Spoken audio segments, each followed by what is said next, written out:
John 10:10. Jesus says, I came so that everyone would have life and have it in its fullest. Kung kilala lang ng mga tao ang Panginoong Jesus, kung batid lang nila ang tunay niyang katuruan, walang iiwas, walang matatakot lumapit, at walang tatanggi. Ang kanyang kagustuhan para sa lahat magkaroon ng buhay na punong-puno, nag-uumapaw sa kahulugan at sa kasiyahan. A full life is what Jesus wants His people to have and to enjoy. Dear Lord, we thank you that you want us to have a full life. Now enlighten us, teach us, enable us to understand, to grasp the meaning of this very noble intention of yours for us. Be our preacher, our teacher, our leader. Turuan niyo po kami bigyan ng kaliwanagan. Dalangin namin ang lahat ng ito sa ngalan ng iyong anak na si Jesus. John 10:1-2. Very truly, I tell you, Pharisees, anyone who does not enter the sheep pen by the gate, but climbs in by some other way, is a thief and a robber. The one who enters by the gate is the shepherd of the sheep. Ipinapakilala ng Panginoon dito ang dalawang uri ng tagapag-alaga ng tupa, yung fake at yung totoo. At yung fake daw, umaakyat lang sa bakod, sa likod dumaraan, ang totoo, sa harapan ng bakod dumaraan. Care for sheep here is symbolized by the sheep pen. And it's important to understand the concept of the sheep pen during the times of Jesus. Nung panahon po ng Panginoon at nung mga panahon before and even after, ang mga tupa ay naalagaan, dinadala sila sa mga wilderness para kumain ng damo doon, para uminom ng tubig. Pero sa gabi, nasa panganib ang mga tupang ito. The sheep are in danger at night because wild animals would want to attack them. So there are sheep pens in the wilderness para mga hotel na mga hayop. Ito ay nababakuran, pagkatapos may isa lamang na pasukan at isinasara yun. Sa gitna ay may malaking apoy, malaking siga para lumayo at huwag lumapit ang mga mababangis na hayop. At doon nagkakaroon ng dayaan. Kung minsan mayroong mga fake na mga tagapag-alaga, pagka natutulog na yung mga ibang tunay na nag-aalaga, dinadala nila yung mga tupa palabas, ninanakaw nila para makain ng mga mababangis na hayop o kaya maibenta nila sa palengke, makatay, mapasama. This was the sheep pen that Jesus was talking about. An enclosure in the wilderness with one gate manned by a gatekeeper. Now there are many thieves and robbers. There are many fake shepherds. At ang kanilang layunin, the objective is to deceive the sheep and lead them out to be sold or to be butchered. In other words, the intention of the fake shepherds is for selfish gain. Gusto nilang pagtubuan, pagkakitaan, pakinabangan yung mga tupa. So there are two types of shepherds, as Jesus teaches us. The fake shepherd, the thief and the robber. He does not enter by the gate. He enters over the fence and is not received by the gatekeeper. And then there's the true shepherd, the one who enters by the gate. At malinaw na ipinapakita dito ni Jesus na siya ang tunay na tagapag-alaga ng mga tupa, hindi yung mga huwad, hindi yung mga fake. John 10:3-5. The gatekeeper opens the gate for him, and the sheep listen to his voice. He calls his own sheep by name and leads them out. When he has brought out all his own, he goes on ahead of them, and his sheep follow him because they know his voice. But they will never follow a stranger. In fact, they will run away from him because they do not recognize a stranger's voice. So the true shepherd is recognized, listened to, and followed by his true sheep. The true sheep know and recognize, and they follow the true shepherd. The true sheep also knows a stranger's voice, and they run away from and do not follow false shepherds. So kung merong totoong tagapag-alaga ng tupa, meron din mga totoong tupa siya. At yung totoong tupang kanya, kilala ang boses niya at hindi susunod sa iba. Hindi lamang may tupa na nadadaya, merong tupang tunay na anak at alaga ng tunay na tagapag-alaga at sila'y hindi susunod sa iba.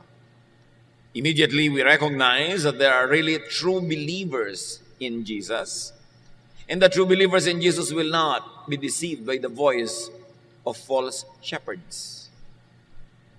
They will have the discernment, the spirituality, the intellect, the understanding to recognize false teaching and false shepherds.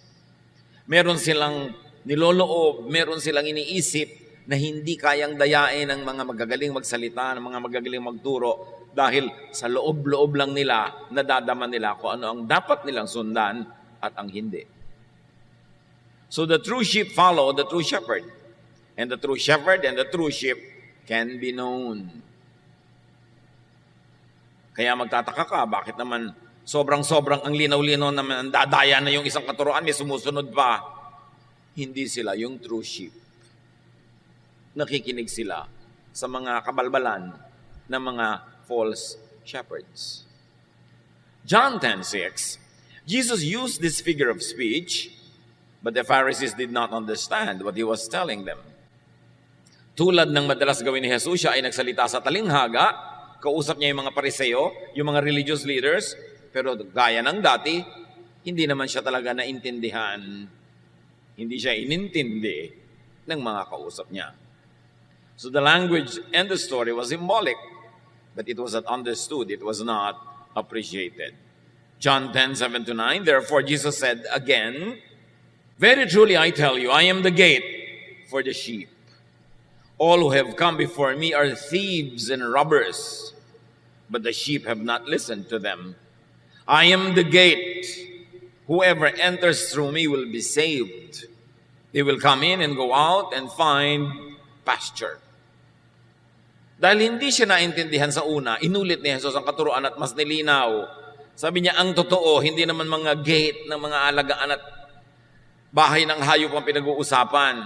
Ako ang pinag-uusapan. Ako ang tunay na pintuan. Sa akin dadaan para magkaroon ng tunay na buhay. Buhay sa kabilang ibayo at buhay dito sa mundong ito.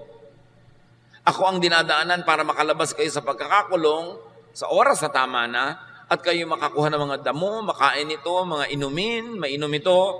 Kayo ang dadaan sa akin, labas-masok kayo. Pupunta kayo sa labas para kumain, para uminom, papasok kayo sa loob para ma-protect sa mga mababangis na hayop na gusto kayong wasakin. Ako ang pintuan na yun. Lahat ng nauna sa akin ay mga magnanakaw. Sinabi yun ni Jesus. All who have come before me are thieves and robbers. So this is in direct reference to all the teachers and prophets and everybody who misled the people of God, who misled Israel, who misled the people of the world. Sinasabi ni Jesus, ang lahat ng nauna sa aking nangaral, nagturo, hindi sila totoo. Hindi nila kayo binigyan ng kaligtasan, hindi nila kayo binigyan ng kalayaan, hindi nila kayo binigyan ng kasiyahan. Fake sila. Napaka-laking statement ang ginawa na ni Jesus, ha? Dahil sa kanyang panahon, napakaraming kinikilala ng mga tao noon na mga tunay, na mga alagad ng Diyos. Pero sabi niya, lahat ng mga nauna sa akin na yan, dinaya lang ang tao. Pinagsamantalahan. Ako, sabi niya, ang pintuan. Ang lahat ng dadaan sa akin, palabas man o papasok, yun ang maliligtas. Maliligtas saan? Sa kapahamakan sa kabilang buhay at sa kapahamakan sa buhay na ito ngayon. Kasi sabi niya, they will come in, go out, and they will find pasture. So hindi lang one-time kaligtasan sa kabilang buhay ang pinag-uusapan kasi sabi niya, they will come in and go out. Ibig sabihin sa buhay na ito, pasok kayo, labas kayo, ako ang pinto. Sa akin kayo makakakita ng kalayaan para lumabas, at sa akin hindi kayo makakita ng pinto na pwedeng pasukan para kayo ma-protect, para kayo maipagtanggol mula sa mga mandaraya, mga magnanakaw. So yung mga nauna sa akin, mga religious leader, magnanakaw yung mga yan. They are robbers, they are thieves. At hindi yun madaling tanggapin, lalo sa mga relihiyosong Israelita noong araw, na bilib sa kanilang mga religious leaders. It was a very, very revolutionary, very powerful statement for Jesus to say that everyone who has come before him was a thief. But either Jesus was lying or telling the truth. But Jesus is truth and the life. And He's the door, and He's the gate, and He's the way, and He's the light. Kaya dapat pakinggan yung kanyang sinabi. The true shepherd is Jesus and none other. And according to Jesus, all who came before Him were thieves and robbers. They were all false gates, false doors. Ang dumadaan sa kanilang mga false doors ay nakukulong lamang, at ang dumadaan sa kanila palabas ay napapahamak lamang. Both ways, pag sa mga fake doors na ito kayo dumaan, puro kalugihan. And Jesus was referring to all the false prophets and teachers whose teachings and laws never gave the sheep a full life, actually robbed people of life, and led people to destruction and damage. Tinutukoy niya mga religious leaders sa mga nauna sa kanya na kahit na sobrang relihiyon ang ginawa ng mga tao, kulang at kulang pa rin ang buhay nila, hindi pa rin sila nasiyahan. In fact, nanakawan sila ng tunay na buhay sa dami ng bawal, sa dami ng hindi pwedeng gawin, sa dami ng mga hinihingi sa kanila, sa dami ng mga batas, sa dami ng paghapos, paghusga. Ang totoo, hindi tuloy nila na-enjoy ang buhay. Napahamak sila sa pakikinig sa mga religious teachers na yon. According to Jesus, they robbed people of life or the fullness of life. They robbed people of salvation from spiritual and emotional hardship, from sin and guilt. Sa katunayan, ang mga false teachers and false prophets ay madaling makilala. Habang sumusunod ka sa kanila, sumisikip ang iyong hininga. Natatali, nakukulong ka. Dumadami ng dumadami ang pasanin mo sa buhay, nahuhututan ka ng todo-todo, pagkatapos nahuhusgahan ka ng todo-todo, at ang epekto ng pagsunod at pakikinig mo sa mga false teachers na ito, lagi kang guilty, lagi kang takot, lagi kang nauusig. Yun ang pamantayan kung ang sinusunod mo ay false teacher. You never have the fullness of life. You never have the promise of Jesus. You never have the will of God happening in your life. At ang dami-daming ganitong teacher sa Israel noon at kahit sa buong mundo ngayon. Ano ang pamantayan? Hindi yung galing magsalita. Hindi yung verses na sinasabi. Ano ang talab sa'yo ng katuruan? Ano ang epekto sa'yo? Ikaw ba ay lalong sumusungit? Lalo ka bang nagiging judgmental sa iba at sa sarili? Kumukonti ba ng kumukonti ang pwede mong gawin at dumadami ng dumadami ang mga bawal?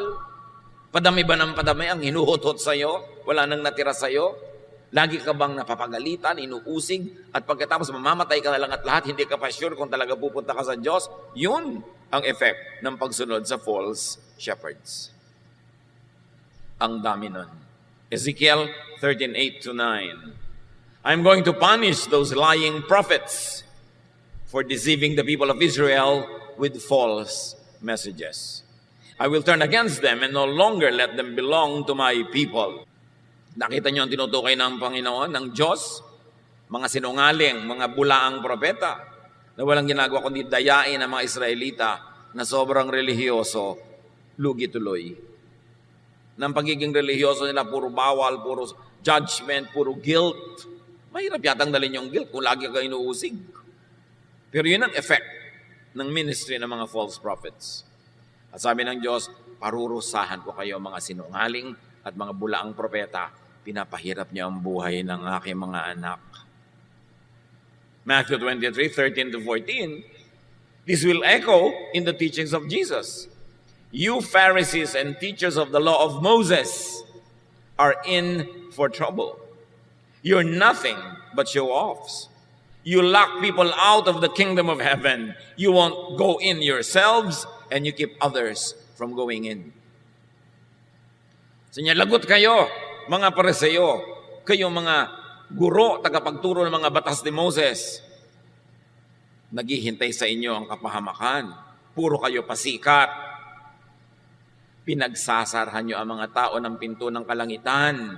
Hindi nyo sila pinapapasok dahil kayo'y hindi rin pumapasok. At ano ang kalangitan na tinutukoy dito? Hindi lang yung kalangitan in the next life, kundi yung kalangitan sa buhay din na ito.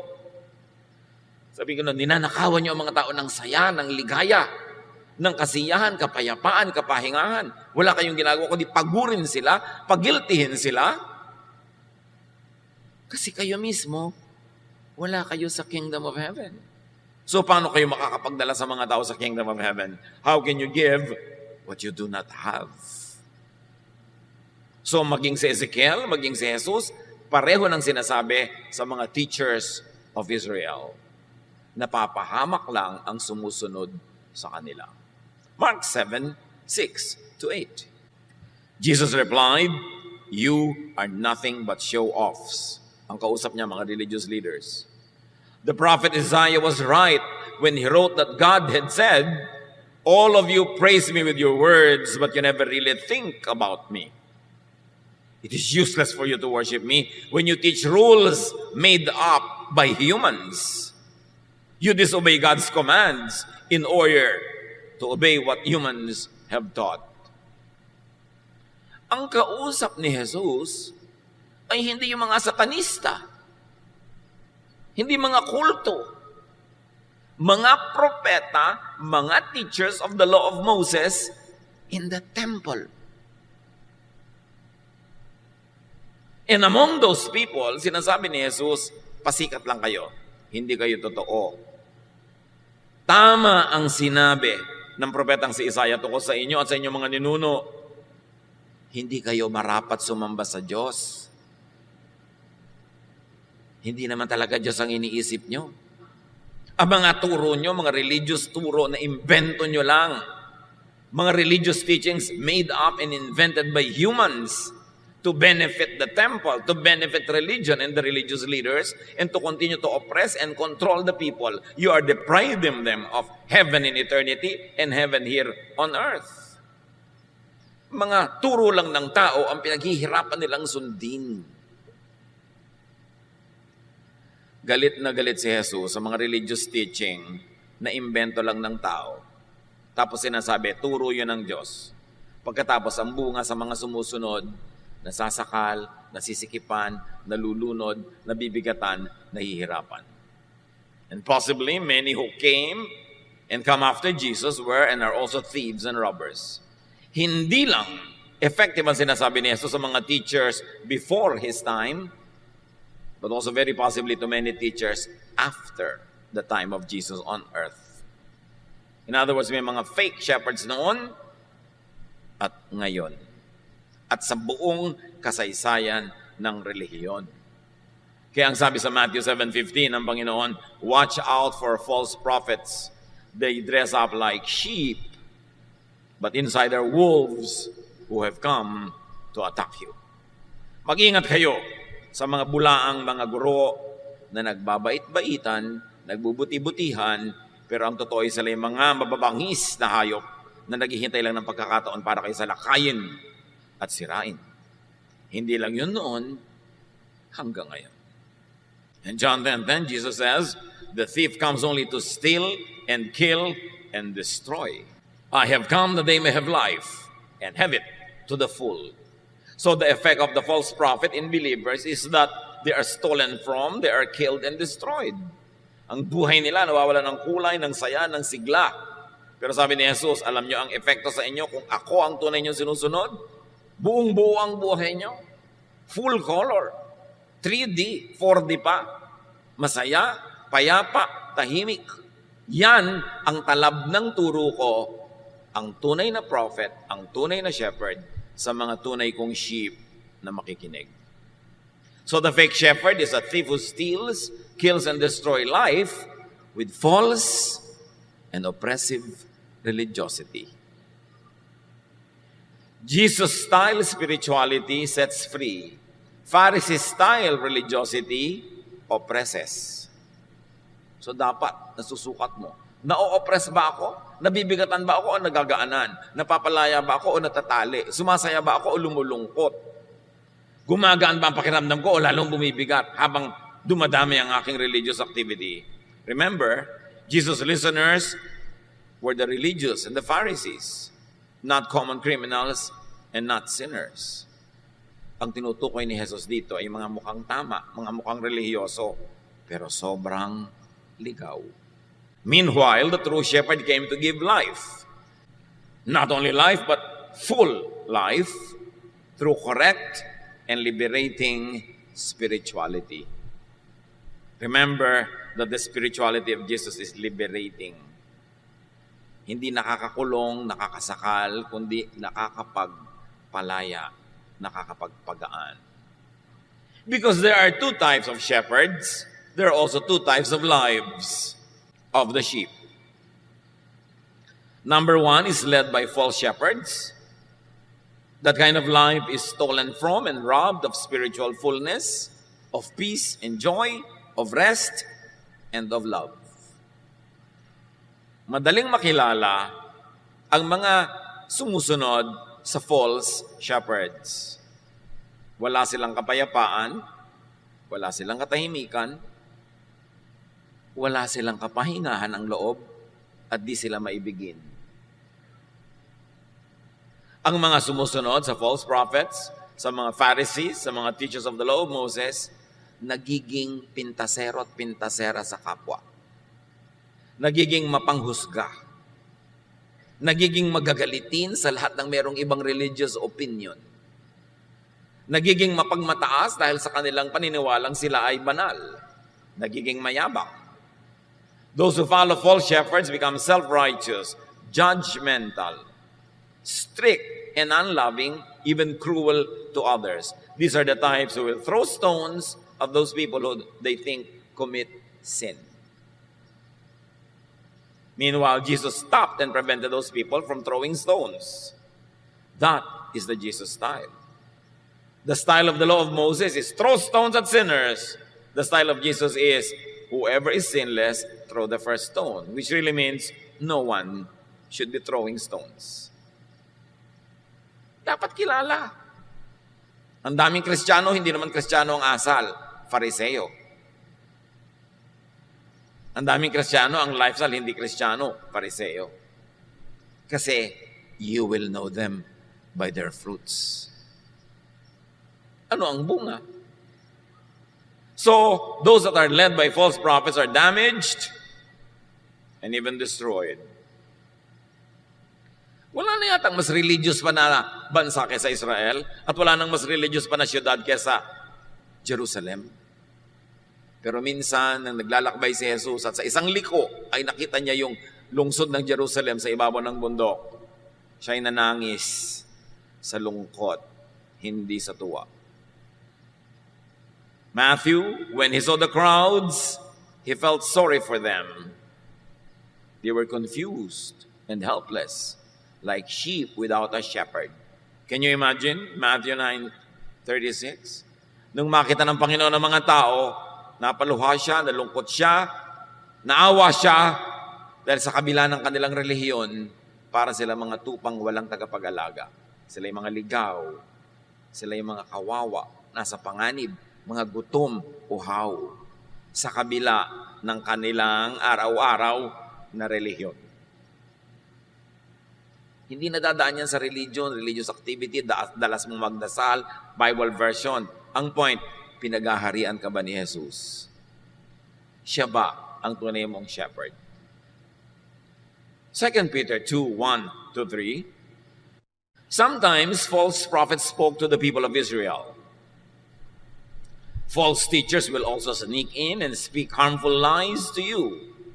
But these teachers don't really belong to the master who paid a great price for them, and they will quickly destroy themselves. Many people will follow their evil ways and cause others to tell lies about the true way. They will be greedy and cheat you with smooth talk. But long ago, God decided to punish them, and God doesn't sleep. Ang linaw. Sabi nga nun, kahit ang Israel, binobola, niloloko ng mga bulaang propeta, nakikinig naman sila. Sabi nga nun, hindi sila tunay na galing sa Diyos. At marami mga tao susunod sa kanilang mga baluktot at mga pamamaraan. Sila'y magiging mga gahaman, mga sakim. Dadayain kayo. Peperahan lang kayo ng mga relihiyon na yan. Sabi niya, huwag kayong maglala. Matagal nang alam yan ng Diyos at hindi natutulog ang Diyos. So dapat hindi rin tayo matulog. Maging mapagmatsyag sa mga daraya, mambobola, pahihirapan ka lang. Matthew 23:15, you Pharisees and teachers of the law are in for trouble. You're nothing but show-offs. You travel over land and sea to win one follower. And when you have done so, you make that person twice as fit for hell as you are. Yan, lagot kayo ha? Kayo mga fake na mga teacher? Mission pa kayo. Patawid-tawid kayo ng mga kabundukan, ng mga dagat, para magkaroon kayo ng convert. Pero oras na dapuan ninyo, maturuan ninyo at sumunod sa inyo, ginagawa niyong doble ang sama kaysa dati. Nadodoble ang kanilang disqualification from heaven and qualification for hell. Kasi ang turo nyo ay lason. At yan ay ginagawa sa ngalan ng Diyos, ha? At kahit ngayon sa ngalan ni Jesus, dadapuan ka ng missionary, dadapuan ka ng teacher, dadapuan ka ng kung sino-sino. Tapos ang ending, magiging katulad ka nila. Judgmental, self-righteous, self-promoting, haters of other believers, divisive and divided, separatist, humihiwalay ka sa mga ibang anak ng Diyos, ikaw lang ang tama, ikaw lang ang totoo. So ganun, marami niyan.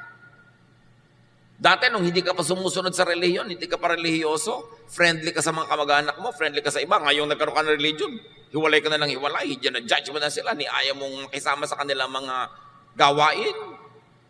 Nakakabuti ba yan sa'yo o nakukulong ka? May mga pagsunod na nagiging pahirap, pabigat, nakakasakal. Hindi ito ang galing kay Jesus. Tandaan nyo, ang mga kausap ni Jesus, religious leaders, hindi mga kulto, hindi mga satanista, yung mga religyoso, middle of the road, standard, religious people that people think are the true ones. But you will know them by their fruit. So there are two types of lives, and one is led by Jesus. Saved from damage and destruction, saved from imprisonment and oppression, freed to come in and out, to find pasture, satisfaction, fullness. Yun ang mga anak ng Diyos sa pamamagitan ni Jesus. May laya na hanapin kung ano ang nagbibigay ng kasiyahan, pasture, waters to drink, and they are free to come in and out. Hindi sila controlled. Saved and freed from false shepherds, from religiosity and spirituality that binds and imprisons. Saved from religiosity that robs people of life, of the enjoyment of life, of peace, of rest. Saved from religiosity that burdens people with impossible laws. Kaya ang silaging sinasabi ni Jesus, teachers of the laws of Moses. And not only the 10 Commandments, but 613 other misbots, invented human teachings that regulate every aspect of daily life. That it is impossible to obey all of them every day, so that at the end of every day, you feel guilty for being a lawbreaker. Laws that should not have been there in the first place. Ang dami-daming religious laws na hindi naman talaga galing sa Diyos, pero ipinasa ng mga taong yon na sabi ng Diyos. Kung talagang sabi ng Diyos, dapat nagpapalaya, nagpapanginhawa, hindi nang nanakal at nagpapahirap. Be discerning. Ang tinutukoy ni Jesus dito, hindi mga obviously satanic teachings, but what seem to be godly teachings, whose ending, whose result is that people get oppressed. Burdens with impossible laws. Unbearable condemnation and judgment. Religiosity that promotes burning guilt. Spiritual destruction, which is really hell on earth. Kaya kawawa yung mga ibang napapasama sa mga ganung uri ng religiosity. Hirap na hirap araw-araw, guilty. Nawawalan ng kapayapaan, laging natatakot, takot na takot sa end times, takot na takot sa second coming, puro panakot. Dapat kang matuwa. Kung will of God ang end times, kung will of God ang second coming, dapat kang matuwa. Ano nakakatakot doon? Pero tinatakot ka ng mga false prophets kasi pag takot ka, madali ka makontrol. Galatians 3:10, anyone who tries to please God by obeying the law is under a curse. The scriptures say, everyone who doesn't obey everything in the law is under a curse. Galatians na ang nagsasabi. Sino man daw na magsisikap na bigyan ng kasiyahan ng Diyos sa pamamagitan ng pagsunod sa mga batas ni Moses, ay daig nyo pang isinumpa. Bakit? Hindi nyo naman masusunod lahat. Lagi kayong kulang, lagi kayong guilty. Kung ang pagsunod niyan ang gagawin yung daan patungo sa Diyos, mabibigo kayo para na kayong isinumpa. Truth is, Jesus freed people from Judaism. Yun ang misyon ni Jesus. Iniligtas niya ang mga tao sa mga batas ni Moses. Iniligtas niya ang mga tao sa mga batas na imposibleng masunod. Mga batas na lagi nagpapagilty, nagpapahirap ng buhay. At inulit ng Galatians. Sabi ko na, hindi kasiyahan ng Diyos na sumunod kayo to the letter sa lahat ng mga religious regulation. Kasi hindi nyo naman masusunod. Ang ending, lagi kayong kulang. Hindi kayo matatahimik. James 2:10, if you obey every law except one, you are still guilty of breaking them all. You see, pag sa law ka nakasandal, sa legalism ka nakasandal, sa traditions and teachings of Israel ka nakasandal, sundin mo lahat yan. Kasi isa lang ang di mo sumunod, katumbas ng di mo sinunod lahat. Eh di lagi ka talagang guilty. At yun, na inahalata na ng langit, ipinadala si Jesus para ituwid ang baluktot na katuruan na puro law, kasi walang maliligtas sa pamamagitan ng batas. Walang matatahimik, walang mapapayapa. Malino ba yung sinasabi ni Jesus? Hindi na kayo under the law. You have been set free from the law by the love of God. Inibig na lang kayo ng walang patakaran kasi kung dadaanin sa law, walang papasa. And yet, marami sa atin laging guilty pa rin. Acts 15:10, nung may mga bagong Christian, pinipilit ng mga Jewish na naging Christian na maging Hudyo din yung mga bagong Christian na hindi naman Hudyo dati. In other words, o gentle ka, hindi ka Hudyo, pero naging Christian ka, magpaka-Hudyo ka muna. Mga lalaki, kailangan na namang magpatuli kahit matanda na. Mga babae, sundin nyo lahat ng mga ceremonial law bago kayo maging Christian. At sabi ng Acts 15:10, now why are you trying to make God angry by placing a heavy burden on these followers? This burden was too heavy for us or our ancestors. Ang linaw. Sabi ng guro, bakit nyo ginagalit ang Diyos? Na yung mga hindi Hudyong tulad natin, gagawin nyo pang Hudyo ngayon. Hudyo tayo, naging Christian. Bakit yung hindi naging Hudyo na naging Christian, gagawin nyo pa uling Hudyo? Sabi ng ganon, ang hirap maging Hudyo. Ang bigat. Hindi nasunod ng mga ninuno natin, hindi rin natin nasunod. Tapos yung hindi na nga Hudyo, gagawin mo pang Hudyo? Hindi igagaya mo sila sa atin ng mga bigo. Mabigat ang buhay, mahirap. At mga kapatid, hindi lang ito nung araw ng Book of Acts ay sinusulat. Ngayon din, maraming mga hindi na nga Hudyo, naguhudyo-hudyuhan pa. Sumasali pa sa pagiging Hudyo, kinokopya ang mga damit ng Hudyo, mga patilya ng Hudyo, mga festival ng mga Hudyo. Sinabi na nga dito, tayo hindi natin nasunod dyan. Bakit idadamay pa natin yung hindi Hudyo? Ang linaw na nito, pero hanggang ngayon, ang nandudumilat ang katotohanan ito, ang dami pa rin gustong maghudyo-hudyuhan. Tatawagan kayo sa telepono, aakyatin kayo sa bahay nyo, re-recruiting kayo para maging hudyo-hudyuhan kayo tulad nila. Ang linaw na nga ng Acts 15:10. Gumawa kayo ng malaking placard, ipakita nyo sa kanila. Sinabi na nga sa Bible yan, yung hindi Hudyo, maghuhudyo-hudyuhan pa. Kayo na naman ganito, sasali na naman kayo. Wala ba kayong mga utak? Pero di ba meron ng true shepherd, may true sheep? At merong talagang false sheep that will never follow the true shepherd. They will only follow the false shepherd. Kaya nagkakakilakilanlan kung sino ang sinusundan. Si Jesus dapat. Sinabi niya, kayong mga Pharisees kayo, may araw din kayo. Napapahamak ang mga sumusunod sa inyo.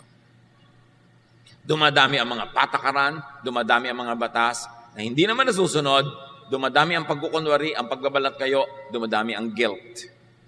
Jesus, the true shepherd, saved and saved sheep and people by taking the punishment for sin upon himself. Salvation is free, but it is not cheap. Jesus paid for all the sins of the world, and therefore there is no more necessity for anyone to go through God through the law. Jesus satisfied all the requirements of the law in behalf of those who will believe in him. Therefore, if you believe in Jesus, it's better than having obeyed all the laws. All the laws that become stepping stones to heaven become irrelevant to people who believe in the true shepherd. Because Jesus fulfilled all the requirements of the law in behalf of all those who cannot fulfill it anyway. Kaya may tagapagligtas. Siya ang sumunod, siya ang umako sa ating mga pagkukulang. Kaya pag naniniwala ka kay Jesus, lahat ng accomplishment niya na perfect life, perfect obedience, nagiging sa atin at hindi na tayo kailangang sumali pa sa pagpapakahirap sa pagiging Hudyo. 1 Peter 2:24, Christ carried the burdens of our sins. He was nailed to the cross so that we would stop sinning and start living right. By his cuts and bruises, you are healed. So sa perfect obedience of Jesus to God, tayo ay iniligtasan niya sa hirap ng pagsunod sa mga regulasyones. Jesus saves people by eliminating sin. One is by paying for it and by eliminating the law that makes everyone guilty or feel guilty. Dalawa ang ginawa ni Jesus para mawala ang kasalanan. Una, binayaran na niya ang lahat ng bayad para sa mga nagkasala. Pangalawa, inalis niya lahat ng law. At kung wala ng law, paano mo pa-break yun? Kung wala na yung law of Moses, paano mo pa ba-break? Therefore, hindi ka na magiging lawbreaker kasi inalis yung law. Dati may nakalagay, no parking. Pag nag-park ka, you become a lawbreaker. Nung inalis yung no parking sign, pinalitan ng batas, nagpark ka, nagpapark ka pa rin tulad doon dati. Kaya lang nung araw nakakasala ka, ngayon hindi na kasi pinalitan na yung law. Kailan maiintindihan ng mga Kristiyano that we are not under the law? It doesn't mean that we will live wanton, careless lives. But we observe good manners, we observe ethics, we observe all that is admirable and needed in a civilization, but not to be saved, but because we are already saved. Not to win God's favor, but because we are already in God's favor.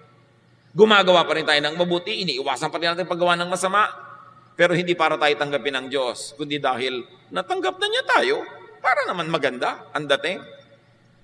At sa mga panahon na tayo nagkukulang, nadadapa, hindi ka magigilty na naman sobra, hindi ka maghahampas ng sarili mo, magpapako ng sarili mo sa krus, kundi tatanggapin mo ang walang bayad na pagpapatawad, restoration ng Diyos through Jesus. That is salvation by grace. Pag naintindihan mo yon, mabubuhay ka in the highest possible ethical level that you can, but in all other areas where you fail, you depend on God's grace, you depend on God's kindness, and you extend that same grace and kindness to others who also fail. That's the only time when there will be peace on earth. Peace in your heart and peace among fellow humans. Yun ang mensahe ni Jesus. Galatians 5:1, Christ has set us free. This means we are really free. Now hold on to your freedom and don't ever become slaves of the law again. Don't be Jewish again. Do not imitate them again. Magiging under ka na naman ng kanilang calendar, ng kanilang festivals, ng kanilang mga rituals. Mababaliwala si Jesus. Dapat dibdibin ng mga Kristiyano kung anong kahulugan nito. Jesus, the true shepherd, save and save sheep and people by replacing all the laws with just one. And that law is the law of love. John 13:34, in place of all the commands, I am giving you a new command. You must love each other just as I have loved you. That is the only command given by God to Jesus believers. Love others as you love yourself. And because you love others as you love yourself, you will stop being judgmental. You will not be separatist from other believers. You will be kind. You will not be a church bully, policing and watching everyone and judging everyone and punishing everyone who commits sin according to your standards. Sabi niya, hindi niyo ba naiintindihan na isang batas na lang talaga natitira? Kaya mga iba, hoy sister, Christian ka na, bakit ganyan pa yung buhok mo? Hoy, isa lang ang law-loving, may law ba against my hair? Hoy sister, bakit may tattoo ka sa leeg? Bakit? May law ba dyan? Hindi ba isa lang ang law against love? Bakit ka kumakain ng dinugan? Bakit ganyan ang suot mo? Bakit nagtatrabaho kapag Sabado? Bakit ganito? Bakit ganon? Bakit ang baptismo hindi turok? Dapat turok? Bakit lubog? Bakit ganito? Bakit? Ilan pa ba talaga ang law ang natitira? Nagkakaliwanagan ba tayo na isa na lang yan? Church, what is that law? It's a law of? Yun. Dibdibin nyo yun. Hindi yung higpigit natin sa isa't isa, bantayan ng bantayan, chismisan ng chismisan. Loving ba na magchismis? Loving ba na bulat-latin mo yung buhay ng may buhay para hanapan mo siya ng kasalanan na mailalagay mo sa bulletin board? Yan yung ginawa ng mga tao doon sa babaeng who were caught committing sin in the privacy of her house. Kinaladkad sa plaza para batuhin. Yun ang inalista ni Jesus. Huwag kayong magbabatuhan. Hindi yan para kay Jesus. Pang-Pharisee yan. Samantalang hindi naman natin kinukonsinte at itinutulak ang isa't isa na gumawa ng kung ano-ano mga kabalbalan sa buhay.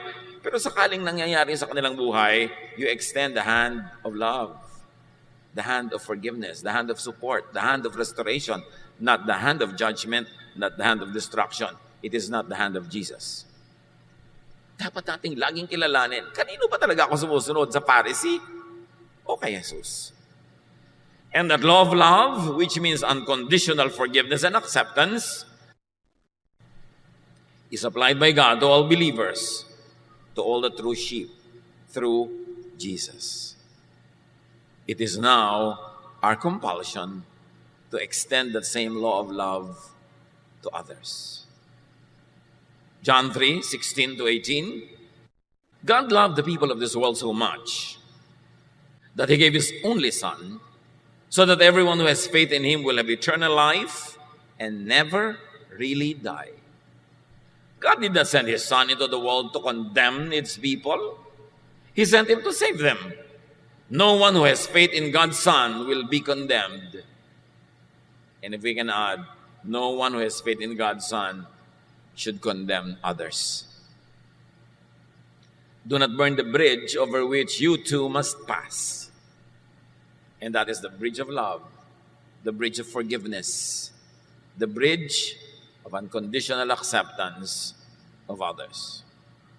Do not let false shepherds rob you of life, of the fullness of life. Maraming false, kahit laging nagpe-praise the Lord. Matthew 7:21-23, Jesus speaks, not everyone who calls me their Lord will get into the kingdom of heaven. Only the ones who obey my Father in heaven will get in. On the day of judgment, many will call me their Lord.